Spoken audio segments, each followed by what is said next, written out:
अस्सलाम वालेकुम रहमतुल्लाहि व बरकातुहू। आप देख रहे हैं मेरा यूट्यूब चैनल और मैं हूं गुलाम नबी मद्दी।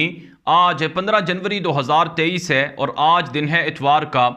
इस वीडियो के अंदर पाकिस्तान से कुछ ताज़ा तरीन अहम और बड़ी खबरें हैं, डेवलपमेंट्स हैं, वो आपके सामने रखने जा रहे हैं। नाज़रीन काम पाकिस्तान के सूबा सिंध के अंदर, कराची के अंदर, हैदराबाद के अंदर और दीगर 16 अजला के अंदर बल्दियाती इलेक्शन हो रहे हैं। इन इलेक्शन के अंदर जो पीपल्स पार्टी है ये अपनी हरकतों से बाज नहीं आई है। आप जानते हैं पीपल्स पार्टी का ट्रैक रिकॉर्ड है कि यह हमेशा पैसे का इस्तेमाल करती है, ये लूट मार करती है। लूट मार के ज़रिए से ये जो जमहूरी अमल है उसको भी मुतासर करती है। यानी पीपल्स पार्टी ने पिछले 14-15 सालों से जो सिंध के अंदर हुकूमत हासिल की हुई है ये लूट मार का नतीजा है, धांधली का नतीजा है। और जिस तरह से सिंध हाउस के अंदर आसिफ जरदारी ने मंडियाँ लगाईं और इमरान खान को और उनकी हुकूमत को गिराने के लिए सिंध का पैसा वो लोटों के ऊपर लगाया, और जिस तरह से बलूचिस्तान और दीगर पंजाब के इलाकों में लोटे करवाने के लिए उनको करोड़ों रुपए बांटे गए, बिल्कुल इसी तरह का अमल आज हमें सिंध के अंदर बल्दियाती इलेक्शन में नज़र आ रहा है।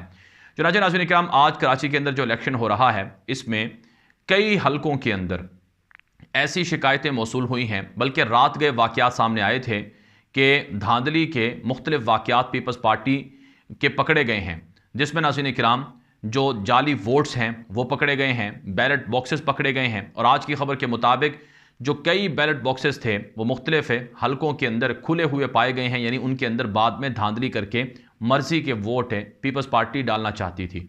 तो ये गुंडागर्दी और ये एक तरह से जो बदमाशी है आसिफ जरदारी और नून लीग, आसिफ जरदारी और पीपल्स पार्टी की, वो आज नाज़रीन किराम सिंध के अंदर देखी गई है। और इस हवाले से उल्टा इल्ज़ाम लगाया जा रहा है तहरीक इंसाफ पर कि वो धांधली कर रही है। हालांकि तहरीक इंसाफ को धांधली की ना तो ज़रूरत है और ना ही वो ये काम कर सकती है।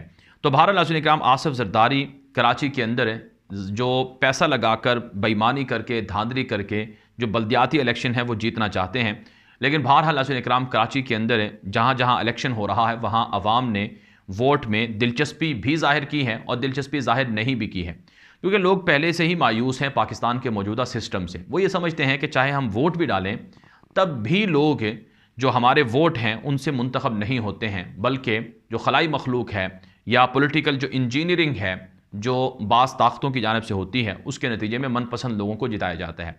कराची के हवाले से जो इस वक्त बड़े मजबूत उम्मीदवार हैं जमात इस्लामी के हाफिज़ नईम, उनके बारे में काफ़ी राय मौजूद है कि वो बड़े पॉपुलर हैं, वो जीत जाएंगे, यानी जमात इस्लामी को कराची में कामयाबी मिलेगी। बहरहाल नाज़रीन का बात कर लेते हैं पाकिस्तान के सियासी मंजरनामे के हवाले से।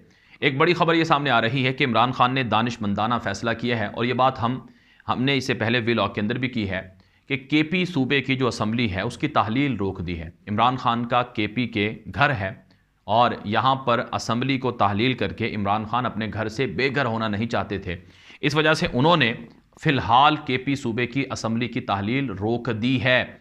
और ये क्यों रोकी है, उसके पीछे रीज़न ये है कि पंजाब असम्बली की तहलील हुई है, वहाँ पर निगरान सेटअप की तैयारियाँ हो रही हैं और मुतवक्के तौर पर पीडीएम इत्तिहाद, भानमती का कुंबा, ताकतवर लोगों की जानिब से कोई चाल चली जा सकती है पंजाब के अंदर इलेक्शन को डिले करवाने की। तो इसलिए पहले पंजाब के अंदर इलेक्शन का अनाउंसमेंट होगी, रुकावटें दूर होंगी और अबूरी सेटअप आएगा।